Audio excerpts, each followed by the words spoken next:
Le soleil s'était à peine levé sur les douces collines de la Provence lorsque les portes de l'église Sainte-Hélène s'ouvrirent avec une force qui fit se retourner tout le monde. Un grand propriétaire terrien, aux épaules larges et à la stature imposante, pénétra à l'intérieur, ses bottes lourdes de la poussière au creux des chemins, ses yeux vifs et perçants comme s'il entrait sur un champ de bataille et non dans une maison de prière. C'était Pierre Tisserand, l'athée le plus obstiné de tout le canton. Et ce matin-là, il n'était pas là pour Dieu. Il était là pour le défier. Pierre regarda droit vers la petite statue de la Vierge Marie au-dessus de l'autel et murmura, juste assez fort pour que les paroissiens les plus proches puissent l'entendre, si le paradis existe, qu'il nous le montre aujourd'hui. Les gens se figèrent, le souffle coupé. Car au fond d'eux, chaque âme dans cette église ressentait la même chose. Quelque chose était sur le point de se produire. L'église Sainte-Hélène se dressait au bout d'un chemin poussiéreux, à l'extérieur du petit village de Saint-Martin-du-Bois, un lieu où la plupart des familles vivaient depuis des générations, et où la foi n'était pas seulement une tradition, mais une question de survie. N'importe quel dimanche matin, l'église embaumait le vieux pain des bancs, la cire fondue des bougies et la douceur subtile de la sauge sauvage portée par la brise des champs. C'était le genre d'endroit où les gens trouvaient du réconfort simplement en y entrant.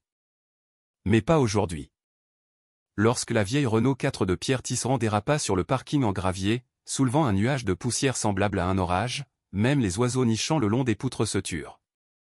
Les mères agrippèrent plus fort la main de leurs enfants. Les vieux paysans échangèrent des regards inquiets. Quelques-uns chuchotèrent des prières avant même que la messe n'ait commencé. Car Pierre n'était pas comme les autres à Saint-Martin-du-Bois. Il possédait le plus grand domaine de 3 cantons, le domaine du Tisserand, connu pour ses taureaux noirs de Camargue et pour l'homme qui le dirigeait avec une poigne de fer. Pierre avait un tempérament capable de déclencher une dispute avec un piquet de clôture et une voix qui portait à travers les pâturages comme le tonnerre. Les gens le respectaient, oui, mais la peur marchait toujours quelques pas derrière ce respect. Ce qui rendait Pierre vraiment imprévisible, ce n'était ni sa richesse ni sa colère. C'était l'absence de quelque chose sur lequel la plupart des gens ici s'appuyaient chaque jour, la foi. Pierre Tisserand ne croyait pas en Dieu. Pas un peu, pas à moitié, même pas en secret.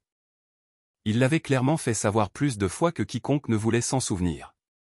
Une fois, lors du barbecue du 14 juillet, quelqu'un lui avait demandé s'il priait parfois.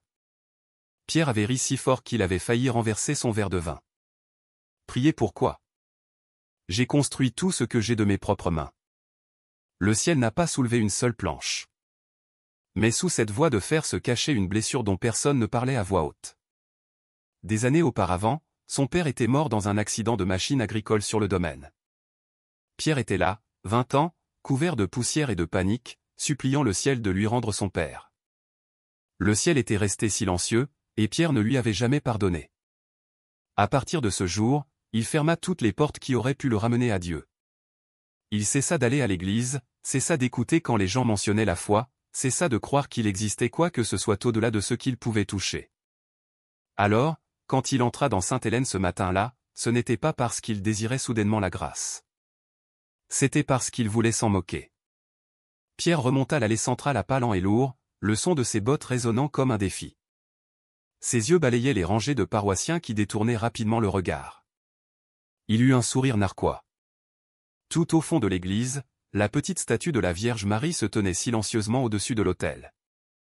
En porcelaine blanche, simple, humble, avec un manteau bleu clair délavé par des années de lumière du soleil filtrant à travers les vitraux. Son expression semblait presque vivante, douce, patiente, pleine de chagrin. Pierre fixa la statue, la mâchoire crispée.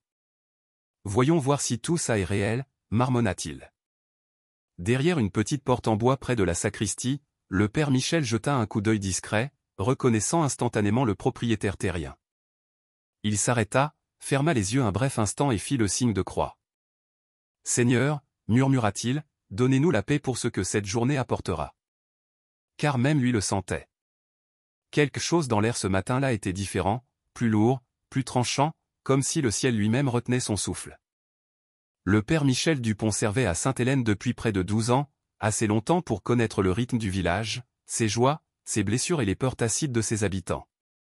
Il avait baptisé des bébés qui étaient plus tard devenus des adolescents agités, enterré des aînés dont les mains avaient façonné cette terre, et s'était assis sur d'innombrables perrons à écouter des histoires autour de tasses de café léger.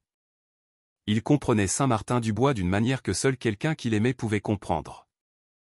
Mais Pierre Tisserand était le seul homme qu'il n'avait jamais réussi à atteindre. Dès l'instant où Pierre avait fait irruption dans l'église ce matin-là, le père Michel avait senti un serrement dans sa poitrine.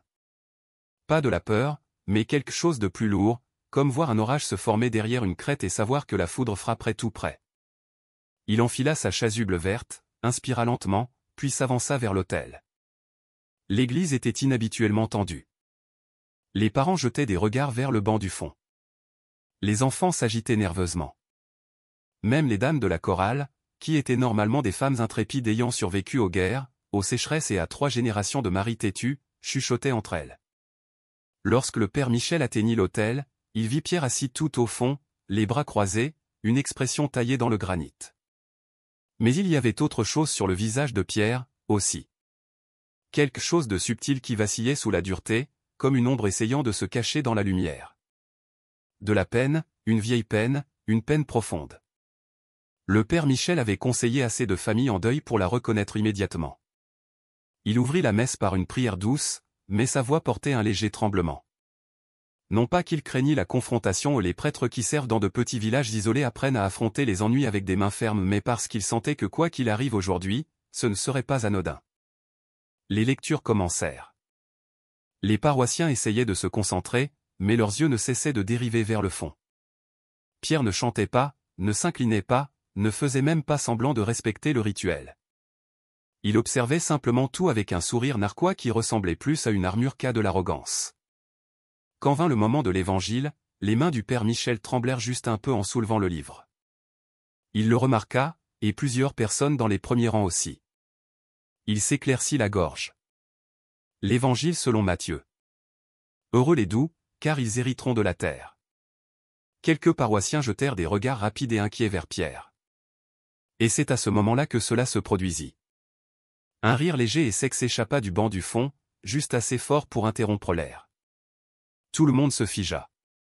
Pierre se pencha légèrement en avant, sa voix basse mais sans équivoque. La douceur n'a jamais nourri une famille, marmonna-t-il. Le travail, si. Pas la prière. La phrase trancha l'atmosphère de l'église comme un vent froid. Une jeune mère au 2e rang couvrit doucement les oreilles de son fils. Un vieil homme secoua la tête, mais n'osa pas se retourner. Les dames de la chorale se raidirent, serrant leur recueil de cantiques comme des boucliers. Le père Michel inspira lentement, cherchant à ramener la paix dans l'instant. La foi et le travail ne sont pas ennemis, dit-il doucement. Ils marchent ensemble, côte à côte. Pierre ricana, un son comme des bottes écrasant de l'herbe sèche. Quelque chose dans le cœur du père Michel lui fit mal, non pas par frustration, mais par compassion. Il se souvint de la mère de Pierre, une femme bonne qui priait toujours pour son fils, même dans son dernier souffle. Il lui avait promis tranquillement à son enterrement, « Je garderai mon cœur ouvert pour lui, Hélène, même s'il ferme le sien. » Mais maintenant, des années plus tard, Pierre était là, assis dans la même église où sa mère s'était agenouillée, défiant Dieu de se prouver. Peut-être, pensa le père Michel, que ce matin n'était pas un accident. Peut-être que la grâce avait décidé qu'il était temps. Et tandis qu'il levait les yeux vers la statue de la Vierge Marie derrière l'autel, silencieuse, sereine, brillant doucement dans la lumière du matin, quelque chose s'agita en lui. Un murmure, un avertissement, une promesse. Il ne savait pas ce qui allait se passer ensuite, mais le ciel, lui, le savait. Au moment où l'évangile se termina, une immobilité inquiétante s'installa sur Sainte-Hélène, comme l'air du désert juste avant qu'un éclair ne zèbre le ciel. Le père Michel reposa doucement le livre de l'évangile sur l'autel et leva les yeux vers ses fidèles, vers ces visages familiers qu'il avait guidés pendant des années, mais son regard revenait sans cesse à l'homme du dernier rang. Pierre Tisserand était assis là, tel un nuage d'orage en jean et en cuir. Le père Michel s'éclaircit la gorge, se préparant à commencer l'homélie. « Mes frères et sœurs, dit-il doucement, aujourd'hui nous réfléchissons à l'humilité. » Mais il ne termina pas. Un rire, sec et creux, trancha sa phrase comme une lame. Pierre se leva, non pas lentement, non pas respectueusement, mais avec la force délibérée d'un homme qui avait gardé la colère dans sa poitrine pendant des décennies et avait décidé de la libérer d'un seul coup. Toutes les têtes se tournèrent. Un bébé se mit à pleurer. Quelqu'un murmura, « Oh, Seigneur », dans son souffle. Pierre s'avança dans l'allée, ses bottes résonnant contre le sol en pierre. Il pencha la tête, un sourire narquois tirant le coin de sa bouche. L'humilité, dit-il fort, comme si le mot lui-même l'offensait. Vous prêchez l'humilité dans un village où les gens peinent à mettre de la nourriture sur la table. Vous devriez leur apprendre de vraies choses, père, des choses qui comptent. L'église tomba dans un silence si profond que même les bougies allumées semblaient s'arrêter de brûler. Le cœur du père Michel se serra, non pas parce qu'il craignait Pierre, mais parce qu'il reconnaissait la douleur déguisée en moquerie. La foi donne de la force dans les épreuves, répondit-il doucement. Elle ne remplace pas le travail. Elle nous aide à supporter ce que le travail seul ne peut pas. Pierre ricana de nouveau, plus fort cette fois. La foi. Aboya-t-il. La foi n'a pas sauvé mon père. La foi n'a pas sauvé ma mère. La foi n'a pas construit mon domaine. Et elle n'a certainement aidé personne par ici. Vous vendez de l'espoir à des gens qui ont besoin de solutions. Des halètements parcoururent les bancs. Deux hommes au troisième rang échangèrent des regards, prêts à intervenir si les choses tournaient mal. La directrice de la chorale serra son chapelet assez fort pour laisser des marques dans sa paume. Une petite fille se cacha derrière la manche de sa grand-mère. Le père Michel s'avança vers l'allée, calme mais ferme. « Pierre, ce n'est pas l'endroit. » Pierre pointa un doigt vers l'autel. « C'est exactement l'endroit. Si votre Dieu est réel, si tout cela a un sens, pourquoi ne le prouve-t-il pas maintenant, devant tout le monde ?» Un frisson parcourut toute l'église. Personne ne respirait. Personne ne bougeait. Car Pierre n'avait pas seulement insulté le prêtre. Il avait défié le ciel. Le père Michel ferma les yeux un instant, rassemblant ses forces. Quand il les rouvrit, sa voix était stable, pas forte, mais ancrée par quelque chose de plus profond que le courage. « Il ne m'appartient pas de tester Dieu, dit-il. Il ne m'appartient que de lui faire confiance. » Pierre secoua la tête, furieux. « Alors c'est tout. » Rien. Pas de réponse. La réponse, dit doucement le père Michel, vient en son temps, non pas parce que vous l'exigez, Pierre, mais parce que Dieu choisit le moment. Ces mots frappèrent l'église comme un doux carillon, léger mais impossible à ignorer. Pourtant, Pierre ne fit que s'énerver davantage. Il s'approcha du front, ses bottes frappant plus fort à chaque pas. « Alors vous l'admettez, gronda-t-il. Tout ça, les bougies, les prières, les chants?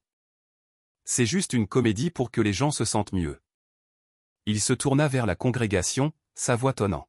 « Regardez-vous tous, à attendre des miracles qui n'arrivent jamais. » Les gens baissèrent les yeux, le cœur battant. Un adolescent serra le bord du banc si fort que ses jointures devinrent blanches. Une femme âgée murmura, « Sainte Mère Marie, protégez-nous. » Le père Michel expira longuement, tristement. « Non, dit-il, rencontrant le regard rageur de Pierre sans crainte. Les miracles arrivent, mais seulement quand un cœur cesse de se battre et commence à écouter. » Le visage de Pierre devint rouge, sa mâchoire se crispant. « Alors montrez mon nain, exigea-t-il. Tout de suite. » L'église tremblait de tension, une tension si épaisse qu'on aurait pu la goûter. Et alors que Pierre faisait un autre pas vers l'autel, la lumière dans l'église changea, à peine, juste assez pour que quelques personnes au premier rang lèvent les yeux vers les vitraux. Quelque chose, sentait-il, était sur le point de percer. Pendant un instant, tout s'immobilisa. Les bottes de Pierre fermement plantées dans l'allée. Le père Michel figé à côté de l'autel.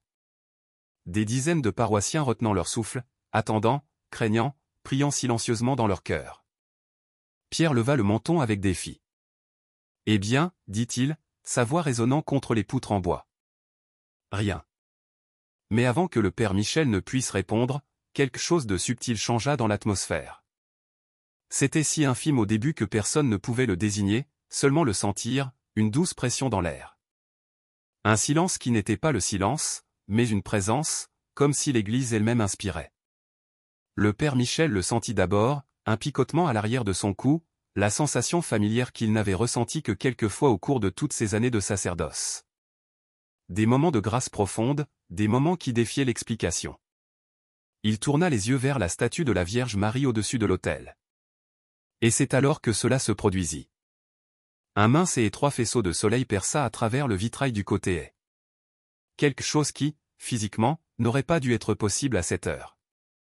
Le soleil n'était pas assez haut. L'angle n'était pas bon, et cette fenêtre n'avait pas capté la lumière directe depuis des années. Pourtant, il était là, un rayon parfaitement focalisé, clair et doré, traversant l'église comme si le ciel l'avait visé avec précision. Il frappa la statue directement au visage. La porcelaine sembla boire la lumière, puis briller, non pas durement, pas comme un projecteur, mais avec un rayonnement doux et vivant qui pulsait doucement, presque comme une respiration. Des halètements parcoururent les bancs. « Oh mon Dieu !» chuchota quelqu'un. « Regardez » dit un autre, la voix tremblante.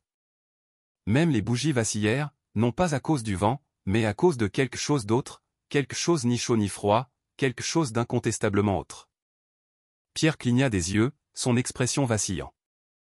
Il recula d'un pas, ses bottes raclant le sol. « Qu'est-ce que c'est » exigea-t-il, mais la force de sa voix s'était dissoute. « C'est juste le soleil. » Mais même en prononçant ces mots, il savait. Tout le monde savait. La lumière du soleil s'intensifia, tourbillonnant dans l'air chargé de poussière comme des particules d'or. Le manteau bleu pâle de la statue chatoya subtilement, comme touché par une brise que personne ne pouvait sentir. La voix d'un enfant, petite, pure et totalement sans filtre, s'éleva du premier rang. « Maman, est-ce que Marie pleure ?» Les têtes se tournèrent. Les yeux de la statue luisaient. Pas de larmes qui coulaient, non, mais brillant d'une profondeur, d'une humidité, d'une lueur que la porcelaine ne pouvait créer d'elle-même. Le père Michel fit un pas en avant, incapable de parler. Une femme couvrit sa bouche. Un vieux paysan tomba à genoux. Les dames de la chorale commencèrent à chuchoter « Je vous salue Marie » dans leur souffle, les mains tremblantes. Pierre déglutit difficilement, sa pomme d'Adam se soulevant. « C'est un truc » dit-il faiblement. « Juste un reflet, c'est tout. » Mais la conviction avait quitté sa voix. Ce qui restait, c'était la peur, une peur fissurée et tremblante d'un homme qui avait passé sa vie à construire des murs et qui les voyait maintenant s'effondrer en un seul instant. La lumière devint plus vive, enveloppant l'autel d'une lueur blanche et chaude. Elle n'était pas aveuglante. Elle n'était pas bruyante. Elle ne rugissait pas et ne secouait pas la terre. Elle était simplement douce, aimante, indéniable. Le genre de présence que personne dans l'église n'avait jamais ressenti auparavant, mais que tous reconnurent instantanément. Un silence plus profond que le son descendit. Puis, lentement, avec révérence, le père Michel leva la main et traça le signe de croix, les larmes montant à ses yeux. « Mère de Dieu » murmura-t-il. « Vous nous entendez » Pierre se tenait figé, sa respiration rauque et inégale. Pour la première fois depuis des années, le masque de la colère glissa de son visage, et en dessous se trouvait un homme qui venait de voir l'impossible. Cet après-midi-là, Saint-Martin-du-Bois ne parla pas de grand-chose d'autre. Les gens essayaient de vaquer à leurs occupations, nourrissant le bétail, réparant les clôtures, faisant des courses au village, mais les conversations revenaient sans cesse à la même chose, la lumière, la statue, le moment où le ciel avait répondu à voix haute. Certains chuchotaient que c'était un miracle. D'autres disaient que c'était un signe. Quelques-uns admettaient qu'ils ne savaient pas quoi croire. Mais tout le monde était d'accord sur une chose, Pierre Tisserand avait l'air d'avoir vu un fantôme. Il avait quitté l'église rapidement, sans un mot, se déplaçant avec raideur, comme un homme s'éloignant du bord d'une falaise. Au moment où il atteignit son domaine, le crépuscule s'installait sur la terre. Le ciel était baigné de violet doux et d'orange brûlé, et le bétail paissait tranquillement dans la chaleur déclinante. Mais rien dans cette soirée ne semblait paisible à Pierre. Dès que le moteur de sa voiture se tut, il réalisa que quelque chose n'allait pas. Trop calme. Le domaine bourdonnait habituellement de sons, les chiens aboyant, le vent courant dans l'herbe des pâturages, le meuglement lointain du bétail. Mais maintenant, rien. Comme si tout le domaine avait expiré puis retenu son souffle. Pierre monta sur la terrasse et jeta un coup d'œil autour de lui. Étrange, marmonna-t-il. Il ouvrit la porte moustiquaire et entra. Monique, sa femme, remuait une marmite sur la cuisinière, l'odeur d'une potée de bœuf bourguignon remplissant la cuisine. Elle se tourna en l'entendant. « Tu es rentré tôt » dit-elle en s'essuyant les mains sur son tablier. « Tout va bien ?» Il hésita. Pour la première fois depuis des années, il n'avait pas de réponse toute prête. Sa voix ne sortit pas sèche ou sarcastique. Elle sortit petite. Il s'est passé quelque chose à l'église. L'arcade sourcilière de Monique se souleva doucement. Toi, à l'église. J'y suis allé parce que... Il s'arrêta, cherchant les mots justes, ne les trouvant pas. Je ne sais pas pourquoi j'y suis allé. Elle attendit, patiente et calme, comme elle l'avait toujours été avec lui. Pierre déglutit. Il y avait de la lumière sur la statue. Ça arrive parfois, dit-elle doucement. Le soleil. Non, l'interrompit-il rapidement, secouant la tête. Pas comme ça. Pas de cette façon. Tout le monde l'a vu. Tout l'endroit s'est illuminé. Monique. Il ne savait pas pourquoi sa voix ressemblait presque à celle d'un enfant confessant une peur. Il ne savait pas pourquoi ses mains tremblaient légèrement en posant son chapeau sur le comptoir. Mais elle vit. Elle vit tout. Sans insister, elle posa la question la plus douce possible. Qu'est-ce que tu as ressenti? Pierre la regarda, puis regarda par la fenêtre les champs qui s'assombrissaient sous la nuit. Je ne sais pas, admit-il. Comme si quelque chose me regardait. Pas méchamment, juste. En attendant. Les yeux de Monique s'adoucirent. Elle s'approcha, lui toucha le bras. J'ai toujours cru qu'il t'attendait. Il s'écarta légèrement, non par colère, mais par confusion. Je ne veux pas parler de Dieu, murmura-t-il. Je suis juste fatigué. C'était un mensonge. Il n'était pas fatigué. Il était terrifié. Quand la nuit tomba enfin, Pierre s'assit seul sur la terrasse. Le Mistral passait près de lui, frais et agité, transportant l'odeur du genévrier et de la terre sèche. Les étoiles commencèrent à percer l'obscurité une par une, brillantes et claires. Il alluma une cigarette, mais la flamme vacilla étrangement, comme si quelque chose d'invisible la traversait. Les poils de ses bras se hérissèrent. Il essaya de chasser la sensation, mais alors il la vit. Pas dans le ciel, pas au loin, mais derrière ses yeux fermés quand il clignait. Cette même lumière, chaude, douce, inévitable. Et le visage de la statue, doux, calme, triste, comme un souvenir qui refusait de rester enterré. Pierre se pencha en avant, les coudes sur les genoux, la cigarette tremblant entre ses doigts. « Qu'est-ce qui m'arrive » chuchota Théil dans l'obscurité. Mais la nuit ne répondit pas. La lumière, cependant, ne le laisserait pas tranquille. Le silence étrange du domaine du tisserand ne se leva pas de la soirée. Les chiens n'aboyèrent pas. Le bétail bougea à peine. Même le vent semblait ne pas vouloir toucher la cour, comme si quelque chose de sacré ou de terrifiant s'était installé sur la terre. À l'intérieur de la cuisine, le ragoût mijotait doucement, remplissant la pièce de chaleur. Mais quand Pierre entra, cette chaleur ne l'atteignit pas. Elle planait autour de lui comme un fantôme indésirable. Monique posa 2 bols sur la table. « Assieds-toi, dit-elle doucement. » Il ne bougea pas. Elle essaya de nouveau. « Pierre, s'il te plaît. » Il se laissa finalement tomber sur la chaise, les coudes sur la table, les mains fermement jointes. Ses yeux étaient distants, flous, toujours piégés quelque part entre l'église et le vide immense de la nuit provençale. Monique l'observa attentivement. Elle connaissait cet homme depuis 30 ans.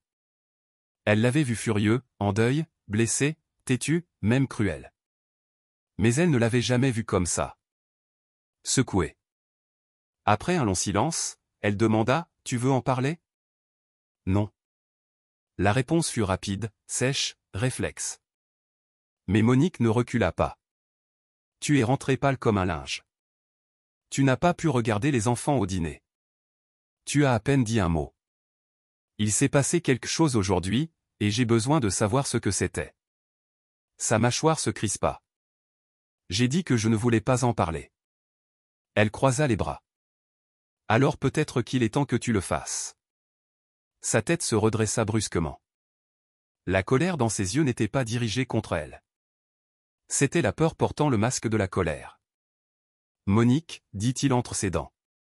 Tu ne comprends pas. Alors aide-moi à comprendre, insista Théel. Aide-moi à voir ce qui te tourmente. Il frappa la table du côté du poing. Pas fort, mais assez pour faire cliqueter les cuillères. Ce n'était pas possible, murmura-t-il durement. Ce que j'ai vu aujourd'hui, ce qui s'est passé. Ce n'était pas possible. Sa voix s'adoucit, mais ne faiblit pas. La lumière sur la statue. Ses narines frémirent. Le silence confirma la réponse. Monique prit une longue inspiration, rassemblant son courage. Pierre, peut-être que c'était Dieu qui essayait de... Non, coupa-t-il. Non, ne commence pas avec ça. Il se leva brusquement, arpentant la cuisine comme un animal acculé. Les ombres du plafonnier zébraient son visage à chaque tour. Tu ne comprends pas, dit-il, à bout de souffle. J'y suis allé pour prouver quelque chose. J'y suis allé pour marquer un point.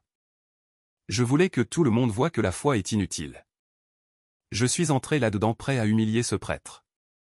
Il déglutit difficilement, la voix tremblante. Et puis quelque chose m'a regardé en retour. Monique se redressa lentement. Regarder en retour? Il hocha la tête, les yeux hantés. Je ne peux pas l'expliquer. Mais quand cette lumière a frappé la statue, j'ai eu l'impression qu'elle me connaissait, qu'elle voyait à travers moi, qu'elle attendait. Un frisson parcourut les bras de Monique. Elle s'approcha. Pierre, peut-être que c'était de la miséricorde. Il recula comme si le mot lui-même le brûlait. Ne dis pas ça, marmonna-t-il. Non. J'ai vécu toute ma vie sans avoir besoin de tout ça. Mais aujourd'hui a prouvé que tu avais tort. Il se figea. La vérité de ses paroles flottait dans l'air comme de l'électricité statique avant un orage. Puis Monique murmura la phrase qu'elle gardait dans son cœur depuis des années. Ta mère a prié pour toi chaque nuit jusqu'au jour de sa mort. Elle a supplié Dieu de t'atteindre. Peut-être qu'aujourd'hui, c'était sa prière enfin exaucée. La respiration de Pierre se bloqua. Ne mêle pas ma mère à ça. Elle n'a jamais cessé de t'aimer, dit Monique, les larmes aux yeux. Même quand tu as rejeté Dieu. Même quand tu l'as rejeté, elle. La poitrine de Pierre se serra douloureusement. Il s'agrippa au bord du comptoir comme si le sol sous lui s'était incliné. Pendant un instant, la cuisine fut d'un silence de mort. Puis les lumières du couloir clignotèrent 2 fois. Une fois doucement, une fois sèchement. Monique haleta. Pierre se retourna. Pas de vent, pas de fil défectueux, pas d'explication. Juste une brève pulsation de lumière, chaude, aux teintes dorées, illuminant la photo de famille sur le mur, celle avec sa mère. Le visage de Pierre se vida de sa couleur. Monique murmura, « Tu n'imagines pas ça, Pierre. Quelque chose est en train de se passer. » Il ferma les yeux, essayant de tout bloquer, mais il ne le pouvait plus. Les murs qu'il avait construits toute sa vie se fissuraient, et quelque chose ou quelqu'un en poussait pour passer à travers. Pierre Tisserand ne dormit pas même une minute. Il resta allongé dans son lit, fixant le plafond, la poitrine serrée, le cœur battant comme s'il avait sprinté des kilomètres à travers la garrigue. Chaque fois qu'il fermait les yeux, la même chose revenait. Pas la lumière, pas la statue, pas même l'église. C'était ce sentiment, cette certitude impossible et suffocante que quelque chose au-delà de lui l'avait vu, l'avait reconnu, avait décidé qu'il était temps. Vers 3h12 du matin, Pierre se redressa si vite que le matelas sursauta. La sueur collait froidement à son dos. La maison était silencieuse, mais pas d'un silence paisible, plutôt comme le moment avant qu'un orage n'éclate. Il se frotta le visage, le souffle tremblant. « Je ne peux pas rester ici », marmonna-t-il. Il balança ses jambes hors du lit et attrapa ses bottes.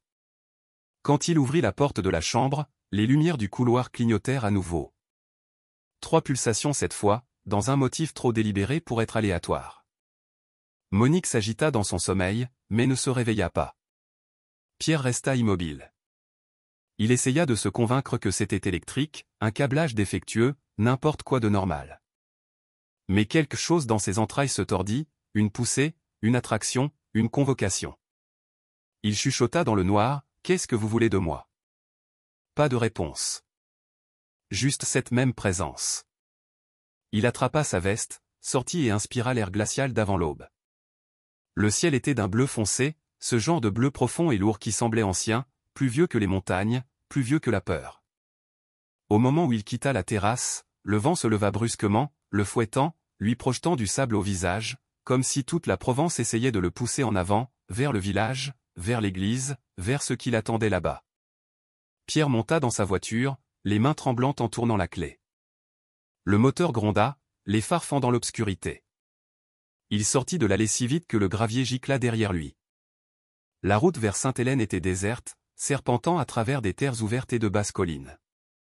Mais à mi-chemin, les poils sur les bras de Pierre se dressèrent. L'air à l'intérieur de la voiture changea, plus frais, puis plus chaud, puis immobile. Comme si quelqu'un d'invisible l'avait rejoint. Il serra plus fort le volant. « Pas maintenant » chuchota-t-il. « Pas dans la voiture, s'il vous plaît. » Mais la sensation ne fit que s'épaissir, pressant sur sa poitrine comme une main. Il appuya à fond sur l'accélérateur. La voiture fila dans la nuit, le moteur rugissant, jusqu'à ce que le clocher de Sainte-Hélène apparaisse, une silhouette sombre contre le ciel pâlissant. Quand il se gara sur le parking en gravier, l'église semblait différente, plus grande que d'habitude, plus ancienne, plus mystérieuse. Une seule lanterne brillait faiblement à côté de la porte latérale, l'habitude matinale du père Michel. Pierre resta assis dans la voiture pendant une minute entière, se disputant silencieusement avec lui-même. N'entre pas. Fais demi-tour. Rentre chez toi. Oublie que tout ça est arrivé. Mais son corps n'écouta pas. Comme si quelque chose le prenait par les épaules et le guidait hors de la voiture. Pas à pas, les bottes crissant sur le gravier, le souffle se condensant dans l'air froid. Alors qu'il atteignait les marches, la porte de l'église grinça et s'ouvrit. Pas complètement, juste assez pour qu'une lumière jaune se répande sur la pierre. Et le père Michel sortit. Il avait l'air épuisé d'une manière que seuls les prêtres qui passent leur vie à porter les chagrins des autres peuvent avoir. Mais quand il vit Pierre, son visage changea, non pas de peur, non pas de surprise, mais avec une sorte de reconnaissance calme et solennelle, comme s'il s'était attendu à ce moment. « Pierre, dit-il doucement, vous êtes matinal. » Pierre déglutit, incapable de trouver ses mots. Sa gorge était sèche, ses poumons serrés. Le père Michel s'approcha, scrutant son visage. « Vous n'êtes pas venu défier Dieu cette fois. »« Non, » chuchota Pierre d'une voix rauque. « Je crois. Je crois que Dieu est venu me chercher. » Le vent se calma, la lanterne vacilla, et pendant une fraction de seconde, les fenêtres de l'église derrière eux brillèrent d'une faible lueur chaude. À peine visible, presque rien, mais assez. Le père Michel hocha la tête. Alors, entrez. Et Pierre Tisserand, un homme qui s'était moqué du ciel pendant des décennies, franchit le seuil de Sainte-Hélène comme s'il entrait au centre d'une tempête qui portait enfin son nom. Le matin après que Pierre fut retourné à Sainte-Hélène, le ciel au-dessus de Saint-Martin-du-Bois changea d'une manière que personne ne put ignorer. Ce n'était pas le bleu clair habituel du ciel provençal. Ce n'était pas nuageux non plus. C'était quelque chose entre les deux, un gris métallique placé tirant à l'horizon comme un couvercle posé sur la terre. L'air semblait anormal, sec, lourd, métallique. Le genre d'air qui faisait murmurer aux vieux paysans, un orage arrive. Pourtant, il n'y avait aucun orage en vue. Le père Michel le remarqua en se rendant au presbytère. Pierre le remarqua à la seconde où il sortit du sanctuaire, les mains tremblantes après des heures de conversation avec le prêtre qui l'avait laissé plus troublé et plus honnête qu'il ne l'avait jamais imaginé. Mais la personne qui comprenait le mieux le ciel était le gendarme-chef Stéphane Dubois, qui avait vécu toute sa vie dans cette région. Il se rendit au domaine du Tisserand en fin de matinée, la poussière tourbillonnant dans son sillage. Pierre était sur la terrasse en train de réparer une bride cassée lorsque Stéphane monta les marches. « Vous avez vu les nouvelles ?» demanda le gendarme sans préambule. Pierre secoua la tête. « J'ai été occupé. » Stéphane se frotta la mâchoire. Météo France vient d'émettre une alerte. Une longue. Il parle de la pire sécheresse en 20 ans. Peut-être plus. Pierre s'immobilisa. On parle de combien de temps ? Demanda-t-il, bien qu'une partie de lui connaisse déjà la réponse. Stéphane expira brusquement. 6 mois, peut-être plus. Un silence aussi épais que la cendre s'installa entre eux. 6 mois sans pluie en Provence pouvaient détruire un domaine. 6 mois pouvaient affamer le bétail, vider les puits, tuer les récoltes et effacer tout ce qu'un homme avait construit. Pierre regarda les champs, l'herbe déjà trop cassante, le vent trop chaud pour le printemps. Stéphane continua, les gens au village paniquent. Les éleveurs surtout. J'ai pensé que vous devriez savoir avant que les rumeurs ne vous parviennent. Pierre hocha lentement la tête, mais à l'intérieur, un tremblement de peur le saisit. Après le départ de Stéphane, Pierre arpenta seul les champs. Le soleil martelait la terre, sans pitié même en début de matinée. Les vaches cherchaient une ombre qui existait à peine. La poussière se soulevait à chaque pas qu'il faisait. À midi, tout le ciel était devenu blanc de chaleur. À 14 heures, le premier veau s'effondra. À 15 heures, 2 de plus.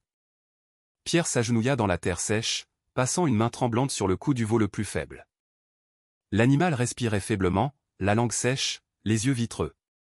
Son cœur se serra douloureusement. « Pas maintenant » marmonna-t-il. « S'il vous plaît, pas maintenant. » La chaleur miroitait autour de lui, épaisse, suffocante, et pendant un bref instant, il ressentit de nouveau cette présence qu'il avait éprouvée dans l'église.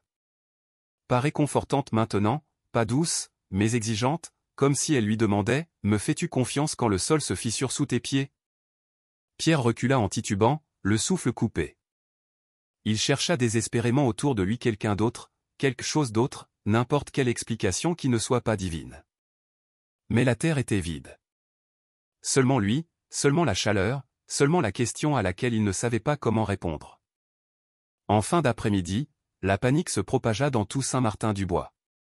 Les puits s'asséchaient, les cultures rétrécissaient, les animaux s'effondraient. Les gens se rassemblaient au bistrot local, discutant de solutions, d'avenir, de survie. Mais chaque conversation revenait au même nom, Pierre Tisserand. Car si Pierre avait peur, tout le village devait être terrifié. Ce soir-là, alors que le soleil s'enfonçait comme une braise mourante, Pierre se tenait de nouveau sur la terrasse.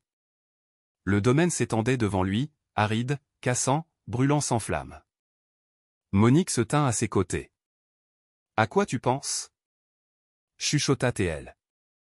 Pierre déglutit difficilement, la voix tendue. « Je pense que je ne sais pas comment réparer ça. » Monique le regarda attentivement. « Alors peut-être, dit-elle doucement, qu'il est temps d'arrêter d'essayer de tout réparer seul. » Il ferma les yeux, et pour la première fois depuis des décennies, le propriétaire fier, têtu et furieux sentit quelque chose se briser en lui. Non pas dans le désespoir, mais dans l'abandon. Pierre expira un souffle tremblant. « Rassemble les ouvriers, murmura-t-il. Tous. Pourquoi ? Parce que, sa voix se brisa, nous allons prier. Au coucher du soleil, le domaine du Tisserand ressemblait plus à un champ de bataille qu'à une maison. La poussière roulait sur les champs en nuages épais, avalant les clôtures, avalant le bétail, avalant l'espoir. La chaleur était devenue si vicieuse que même les outils en métal dans la grange brûlaient au toucher.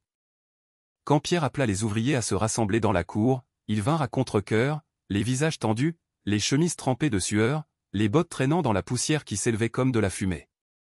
Aucun d'eux ne s'attendait à ce qu'il allait dire. Pierre monta sur la terrasse, les épaules lourdes, la mâchoire crispée, les yeux hantés par tout ce qu'il ne pouvait plus nier. « Nous allons prier, dit-il. » Un silence stupéfait tomba sur la cour.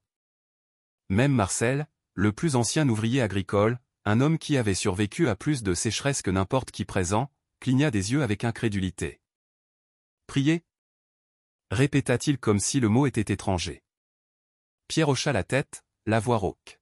« Je ne sais pas quoi faire d'autre. » Quelqu'un chuchota, « Il est sérieux. » Quelqu'un d'autre marmonna, « Si Tisserand se met à prier, c'est que ça va vraiment mal. » Monique se tint à ses côtés, posant une main rassurante sur son bras.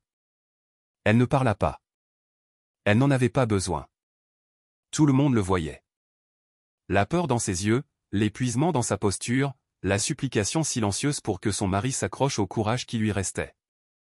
Pierre prit une inspiration tremblante.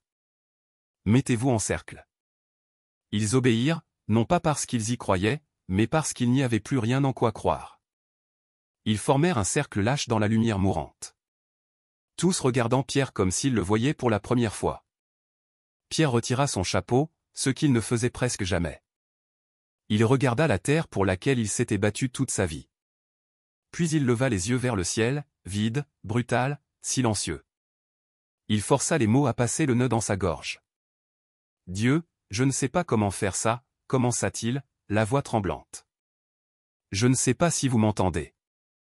Je ne suis même pas sûr de mériter que vous m'entendiez, mais nous perdons tout ici. » Les ouvriers baissèrent la tête. Pierre continua, « Si vous pouvez aider, aidez-nous. Si vous pouvez envoyer la pluie, envoyez-la. Même un peu, même pour un instant, juste assez pour garder ce qui reste en vie. » Silence. Poussière tourbillonnante. Bétail gémissant faiblement au loin. Chaleur pressant contre leur peau comme une punition. Pierre ferma les yeux. « S'il vous plaît. » Le mot se brisa en lui. Un homme qui n'avait jamais supplié, ni pour la miséricorde, ni pour de l'aide, ni même pour la vie, suppliait. Et c'est alors que le vent changea. Une seule rafale sèche traversa la chaleur, assez froide pour faire tressaillir les ouvriers. Les yeux de Pierre s'ouvrirent brusquement. Le vent reprit, plus violent cette fois, faisant tourbillonner la poussière vers le haut comme une colonne torsadée. « Qu'est-ce qui se passe ?» halta Monique, s'agrippant à son bras. Personne n'avait de réponse. Le ciel, quelques instants plus tôt plat et mort, commença à changer. Pas sur tout l'horizon, juste à un endroit, directement au-dessus de la maison du domaine. Un nuage solitaire se formait à partir de rien, se matérialisant comme de la buée sur une vitre. Marcel pointa du doigt, la voix tremblante. « Patron, ce n'est pas normal. » Le nuage s'assombrit, s'épaissit, trembla comme s'il rassemblait ses forces. Puis une seule goutte frappa la terre. Un sifflement, de la vapeur. Une autre. Encore une. Le sol sous leurs pieds crépita de minuscules étincelles alors que l'eau fraîche heurtait la terre brûlante. Et soudain, le ciel s'ouvrit. La pluie tomba, drue et rapide, tambourinant contre les toits en tôle, éclaboussant les clôtures, transformant la poussière en boue sombre en quelques secondes. Les ouvriers crièrent, riant et pleurant tout à la fois. « C'est la pluie. C'est de la vraie pluie. Merci mon Dieu. » Pierre se tenait figé alors que l'eau trempait ses cheveux, ses vêtements, sa peau. Elle coulait sur son visage comme des larmes qu'il refusait de verser. Mais il ne pouvait ignorer l'impossible.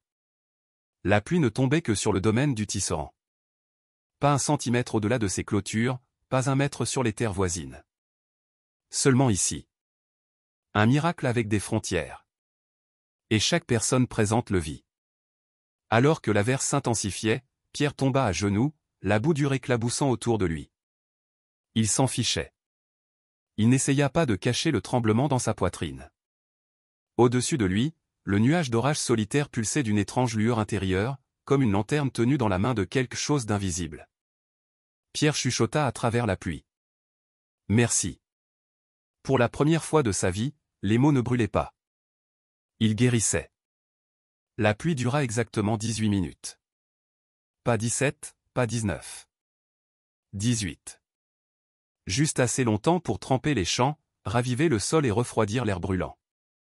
Mais pas assez longtemps pour que quiconque puisse l'expliquer scientifiquement. Les éleveurs à des kilomètres de la n'eurent pas une seule goutte. Les stations de nouvelles ne signalèrent rien d'inhabituel sur leur radar. Pour tout le monde au domaine du tisserand, ces 18 minutes furent un miracle. Pour Pierre, elles furent un avertissement.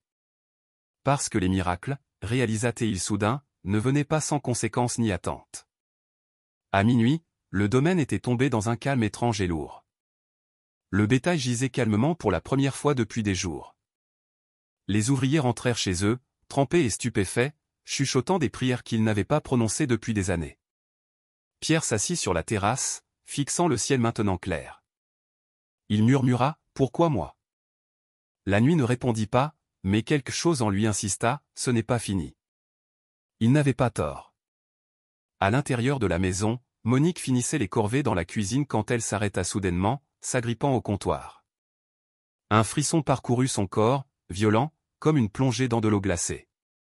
Ses jambes fléchirent. La cuillère en bois qu'elle tenait tomba sur le sol avec un bruit sec. « Monique !» appela Pierre de l'extérieur, entendant le bruit. Pas de réponse. Il se précipita à l'intérieur et se figea. Monique était par terre, tremblant violemment, les yeux grands ouverts mais sans expression, la respiration courte et désespérée. « Monique !» Pierre tomba à genoux à côté d'elle. « Parle-moi. Qu'est-ce qui se passe ?» Sa peau brûlait de fièvre. Plus chaude que la chaleur de la sécheresse ne l'avait jamais été. La sueur coulait sur ses tempes. Ses lèvres tremblaient. « Je Je ne sais pas, murmura-t-elle. On dirait que quelque chose m'écrase la poitrine. Il la prit dans ses bras. Elle cria de douleur. Une peur pure, tranchante, le traversa. Il avait vu la maladie. Il avait vu la déshydratation. Il avait vu l'insolation. Ce n'était rien de tout ça. Il la déposa doucement sur le canapé et attrapa le téléphone. Pas de réseau. Quoi? Siffla-t-il, vérifiant à nouveau. Toujours rien. Les barres clignotèrent. Une, puis aucune. Le nuage d'orage avait perturbé l'antenne relais. Le canton était à moitié hors ligne. Tiens bon, dit-il, essayant de paraître calme en attrapant les clés de la voiture. On va à l'hôpital. Mais quand il la souleva à nouveau, elle répondit à peine. Sa tête tomba contre son épaule. Sa respiration devint superficielle. Ses mains se crispèrent comme si elles s'agrippaient à un tissu invisible. Pierre, halta-t-elle, ça. Ça fait mal. Ça fait si mal. Il sentit son cœur se déchirer. Reste avec moi, plaida-t-il, la voix brisée. Reste juste éveillé. Mais à mi-chemin de la voiture, son corps fut secoué d'une violente convulsion. Pierre faillit la laisser tomber. Il se figea. Il savait, au plus profond de l'endroit qu'il avait nié pendant des années, que ce qui se passait n'était pas normal. Ce n'était pas aléatoire. Ce n'était pas physique. C'était comme si c'était visé, chronométré, comme si quelque chose au-delà de la vue testait la chose même qu'il venait de commencer à atteindre. Non, murmura-t-il, la voix tremblante de rage et de terreur. Pas elle, s'il vous plaît. Pas elle. Il retourna en courant à l'intérieur, plaçant Monique sur le sol près de la cheminée parce que c'était le seul endroit encore chaud. Ses yeux papillonnèrent. Pierre, j'ai froid. Froid? Comment pouvait-elle avoir froid? Sa peau semblait être en feu. Il lui prit le visage entre ses mains. Regarde-moi, supplia-t-il. Ne ferme pas les yeux, s'il te plaît. Les lumières clignotèrent violemment cette fois. 1, 2, 3 fois. Puis le lustre au-dessus d'eux s'assombrit en une faible lueur tremblante. Un son, doux mais indubitable, parcourut la maison. Pas le vent, pas le tonnerre. Un bourdonnement, une pulsation. Comme si l'air lui-même vibrait avec quelque chose d'invisible. Monique inspira brusquement, la douleur tordant son visage. Pierre sentit ses genoux faiblir. Dieu, murmura-t-il. Si vous êtes là, si vous m'entendez, ne la prenez pas. Sa voix se brisa, se transformant en un cri brut et désespéré qu'il n'avait pas poussé depuis qu'il était un garçon de 20 ans, tenant son père mourant. S'il vous plaît. Le bourdonnement s'intensifia pendant une seconde terrifiante, puis cessa complètement. Monique devint immobile. Trop immobile. Le sang de Pierre se glaça. Non, non, non, non, non, Monique. Monique. Il la secoua. Sa tête tomba sans vie sur le côté, ses lèvres entr'ouvertes, son souffle à peine présent, si tant est qu'il y en ait. La maison plongea dans un silence si lourd qu'on aurait dit que le deuil lui-même était entré. Pierre s'effondra à côté d'elle. Et pour la première fois de sa vie, il pria non par orgueil, non par défi, non par peur, mais par amour. Un amour si désespéré qu'il déchira le monde. Pierre Tisserand avait toujours cru que les vrais hommes ne pleuraient pas. Mais alors qu'il était agenouillé sur le parquet à côté de sa femme inconsciente, son corps était secoué de sanglots qu'il ne pouvait arrêter, ni cacher, ni ravaler. Ses mains tremblaient en tenant les doigts inertes de Monique, son front pressé contre ses jointures, le goût du sel et de la peur lourd sur ses lèvres. Il murmura de nouveau son nom. Monique, s'il te plaît, reviens. Pas de réponse. Sa respiration était si faible qu'il devait se pencher tout près pour sentir le mouvement de sa poitrine. Toutes les quelques secondes, il plaçait une main près de son cœur, terrifié qu'il s'arrête entre un souffle et le suivant. La maison était sombre, éclairée seulement par une unique bougie qu'il avait oublié d'éteindre. Sa flamme vacillait faiblement, comme si elle aussi luttait pour tenir bon. Pierre leva son visage vers elle. Il ne sut pas quand il commença à parler à Dieu. Cela lui échappa comme une blessure qui saigne. « Je ne sais pas ce que vous voulez de moi, » murmura-t-il, la voix brisée. « Je ne sais pas pourquoi vous faites ça. Je ne sais pas pourquoi vous êtes entré dans ma vie maintenant, après toutes ces années. Il déglutit, s'essuyant le visage du dos de sa main tremblante. Mais si vous êtes réel, si tout ce qui s'est passé aujourd'hui n'était pas une erreur ou un tour, alors s'il vous plaît, ne me la prenez pas. Sa voix se brisa complètement. Je peux perdre le domaine. Je peux perdre le bétail. Je peux perdre tout ce que j'ai. Mais pas elle. Pas elle. Mon Dieu, s'il vous plaît, ne la laissez pas partir. Silence. Lourd. Interminable. Cruel. Pierre se pencha de nouveau, serrant la main de Monique contre sa poitrine. Je ferai n'importe quoi. Je croirai tout ce que vous voulez. Je changerai. Laissez-la juste vivre. Laissez-la rester. Tandis qu'il pleurait, la main de Monique glissa légèrement de son étreinte. Il paniqua et la serra plus fort. C'est là qu'il le vit. Une minuscule lueur vacillante. Au début, il pensa que c'était la bougie qui mourait. Mais la flamme ne faiblit pas. Elle grandit, s'éclaircit, s'étira vers le haut comme un mince ruban d'or. Pierre cligna des yeux à travers ses larmes. Quoi? La flamme trembla, puis se pencha anormalement vers le manteau de la cheminée, vers la petite figurine de porcelaine qui s'y trouvait. Une figurine que Pierre n'avait pas regardée depuis des années. Elle avait appartenu à sa mère, une statue miniature de la Vierge Marie avec un manteau bleu pâle. La flamme de la bougie se pencha vers elle comme un tournesol se tournant vers le soleil. Pierre resta figé. La pièce se réchauffa doucement, délicatement, comme si on avait posé une couverture chaude sur ses épaules. L'air s'épaissit d'une présence qu'il avait ressentie dans l'église. Mais ici, elle était différente, plus proche, plus bienveillante, presque maternelle. Pierre murmura, « Êtes-vous là ?» La bougie répondit par une petite flamme stable. Il sentit un calme soudain s'installer dans la pièce. Pas le silence, mais une sorte d'écoute, une écoute sainte. Il inclina de nouveau la tête. « S'il vous plaît, » chuchota-t-il. « Si vous avez jamais aimé ma mère, si vous avez entendu ses prières, si vous l'avez vu souffrir quand mon père est mort, si vous savez à quel point j'aime cette femme ici. » Sa voix se brisa. « Alors s'il vous plaît, intercédez pour elle. » Il ne se sentait pas digne. Il ne se sentait pas saint. Il se sentait comme un homme brisé suppliant à une porte verrouillée. Mais le ciel ne verrouille jamais les portes de la miséricorde. Un doux bruissement s'éleva à côté de lui. La respiration de Monique se bloqua. Pierre se figea. Il se pencha plus près. Ses paupières papillonnèrent, lentement, faiblement, mais réellement. « Monique » murmura-t-il, la voix tremblante. Elle inspira plus profondément, ses lèvres s'entr'ouvrirent. « Pierre. » Le soulagement le transperça si douloureusement qu'il faillit s'effondrer. « Je suis là, » sanglota-t-il.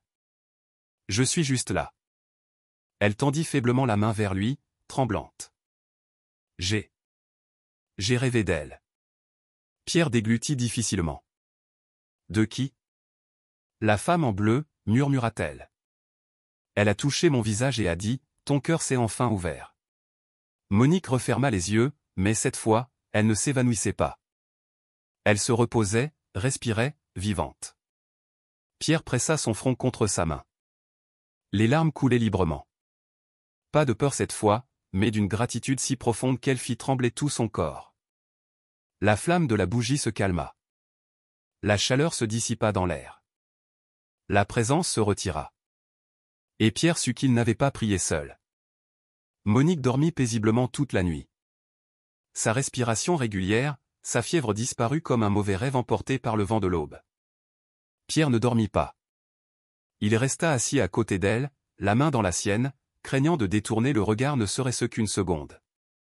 Chaque soulèvement de sa poitrine était comme un miracle personnel, chaque douce expiration comme une assurance murmurée du ciel.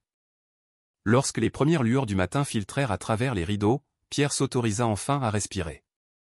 Pas des respirations courtes et effrayées, mais longues et profondes. Ses épaules s'abaissèrent, sa mâchoire se détendit, son cœur, si longtemps serré comme un poing, s'ouvrit lentement. Monique s'agita. « Tu es encore là ?» demanda-t-elle doucement. « Je ne pars pas, » murmura-t-il. Elle sourit, touchant sa joue. Je sais. Pour la première fois depuis la nuit où elle était tombée malade, Pierre sentit le monde cesser de tourner sous ses pieds. Il se sentait ancré, stable, guidé. Et il savait exactement où il devait aller. Le retour final à Sainte-Hélène. Avant le lever du soleil, Pierre se rendit à l'église Sainte-Hélène. Le ciel brillait d'un lavande pâle, l'air était frais et calme, les oiseaux de la garrigue commençaient à peine leurs chants matinaux. Quand il approcha, les portes principales étaient encore verrouillées, mais le père Michel balayait les marches de l'entrée. Il s'arrêta en voyant Pierre marcher vers lui. Ce n'était pas l'homme arrogant et en colère d'avant, mais un homme transformé, les épaules détendues, les yeux brillants, avec une sorte d'humilité qui ne peut venir que d'avoir survécu à une nuit au bord de tout perdre. « Mon père, » dit Pierre calmement. « Pierre, » répondit le père Michel, abaissant son balai. « Comment va Monique ?» Pierre déglutit difficilement, l'émotion lui serrant la gorge. « Vivante, » murmura-t-il. « Elle est vivante. » Le prêtre expira de soulagement. « Dieu soit loué. » Pierre hocha lentement la tête. « Non, dit-il. Remerciez-la, elle. » Il regarda vers l'autel à travers les fenêtres de l'église. La statue de Notre-Dame se tenait là, faiblement éclairée par le soleil levant, et quelque chose en Pierre se brisa. Une bonne rupture, une rupture libératrice. Il s'avança vers les portes. « Je suis venu dire quelque chose, » dit Pierre, la voix tremblante mais forte de détermination. « Pas seulement à vous. À tout le monde. » La confession devant le village. À 9 heures, la nouvelle s'était répandue. Sainte-Hélène était pleine. Des ouvriers encore en bottes, des mères avec leurs enfants, des propriétaires terriens avec encore de la poussière sur leurs chapeaux. Ils remplissaient les bancs, non pas parce que c'était dimanche, mais parce que quelque chose d'incroyable s'était produit. Parce qu'un homme qui avait rejeté le ciel toute sa vie voulait soudainement parler dans la maison de Dieu. Pierre marcha lentement vers l'autel. Les gens le regardaient comme s'il assistait au déroulement d'une histoire qu'il n'aurait jamais cru possible. L'éleveur, qui avait autrefois crié des défis à Dieu, se tenait maintenant tremblant devant la statue de la Vierge. Il ôta son chapeau, la voix épaisse d'émotion. « Je ne sais pas ce que je suis, » commença-t-il. « Ou ce que je mérite. Mais hier, j'ai demandé à Dieu de la pluie, et il l'a envoyée. J'ai demandé à Dieu sa miséricorde, et il l'a donnée. Et la nuit dernière, quand ma femme était mourante. » Sa voix se brisa. « J'ai supplié la Sainte Mère d'intercéder, et elle l'a fait. » Des halètements s'élevèrent des bancs. Des larmes montèrent aux yeux du père Michel. Pierre leva son regard vers la statue. Sereine, douce, rayonnant presque de chaleur dans la lumière du matin. « Je suis venu ici une fois pour me moquer, dit-il, pour défier, pour humilier. Mais aujourd'hui, je m'agenouille. » Et il le fit. Lentement, péniblement, avec révérence. Il s'agenouilla à l'endroit même où il s'était tenu, furieux et inflexible. Le silence engloutit l'église. Le genre de silence qui ressemble à un souffle retenu du ciel. Pierre ferma les yeux. « Merci, » murmura-t-il, « de ne pas avoir abandonné un homme qui vous avait abandonné. » Et puis cela se produisit. Le soleil se déplaça très légèrement, et un doux rayon doré passa à travers le vitrail, illuminant la statue de Notre-Dame. Puis il s'étendit et toucha les épaules de Pierre comme une bénédiction, comme une étreinte. Les gens haltèrent, certains pleurèrent à voix haute, d'autres tombèrent à genoux avec lui. Le père Michel s'avança, posant une main tremblante sur la tête de Pierre. « Dieu n'oublie jamais un cœur qui s'ouvre enfin, » murmura-t-il. Des années plus tard, Pierre changea. Pas bruyamment. Pas de façon spectaculaire. Mais tranquillement, comme l'aube qui prend lentement le pas sur la nuit. Il fit restaurer le toit de l'église. Il se porta volontaire. Il priait chaque matin avant de partir au champ. Et chaque dimanche, il s'asseyait au dernier rang, non par honte, mais par gratitude. Le dernier banc, là où sa guerre avec le ciel avait commencé, devint l'endroit où la paix vivait. Certains disent qu'ils le voient encore. Une douce lueur autour de la statue de la Vierge quand le soleil se lève juste comme il faut. D'autres disent que c'est juste la lumière du matin. Mais les anciens de Saint-Martin-du-Bois, eux, sourient et chuchotent, c'est Pierre Tisserand, l'homme qui a défié le ciel et à qui la grâce a répondu.